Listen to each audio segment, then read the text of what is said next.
മാറ്റിടണമെങ്കിൽ അനിയെയും നന്ദുവിനെയും കണ്ടെത്തുകയാണ് എന്ന് കാണാനായിട്ട് സാധിക്കും. അതായത് അനി നമ്മുടെ കൂട്ടുകാരനെ വിളിക്കുമ്പോഴാണ് ആദർശ് തിരിച്ചറിയുന്നത് അവർ പൊന്മുടിയിലാണ് എന്ന്.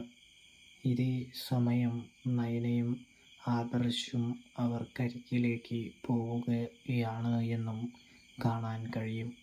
ഇവിടെ നന്ദുവാണെങ്കിൽ വളരെയധികം സങ്കടത്തിലാണ്.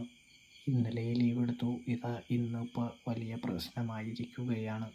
എങ്ങനെയെങ്കിലും രക്ഷപ്പെടണമെന്ന് വിചാരിച്ചു കൊണ്ടിരിക്കുകയാണ്. ഒടുവിൽ എങ്ങനെയൊക്കെയോ അവർ രക്ഷപ്പെടുന്നുണ്ട്, അവിടുന്ന് യാത്ര തിരിക്കുന്നുണ്ട് എന്ന് കാണാനായിട്ട് സാധിക്കും. ഇതേ സമയമാണെങ്കിൽ നമ്മുടെ ആദർശിൻ്റെയും നയനയുടെയും മുൻപിലാണ് നന്ദു അനിയും ചെന്ന് ചാടുന്നത് എന്നും കാണാം. അവരാണെങ്കിൽ പരമാവധി ഉപദേശിക്കുകയുമുണ്ട് എന്ന് കാണാനായിട്ട് സാധിക്കുന്നുണ്ട്. പ്രേക്ഷകരെ, പ്രിയ കൂട്ടുകാരെ, പിന്നെ നമ്മുടെ നന്ദുവിനെ അനിയിൽ നിന്നും വേർപെടുത്തി കൊണ്ടുപോകുന്നുമുണ്ട്. അപ്പോൾ റിവ്യൂ ഇഷ്ടപ്പെട്ടാൽ ചാനൽ മറക്കാതെ സബ്സ്ക്രൈബ് ചെയ്ത് സപ്പോർട്ട് ചെയ്യാനായിട്ട് പ്രത്യേകം ശ്രദ്ധിക്കും.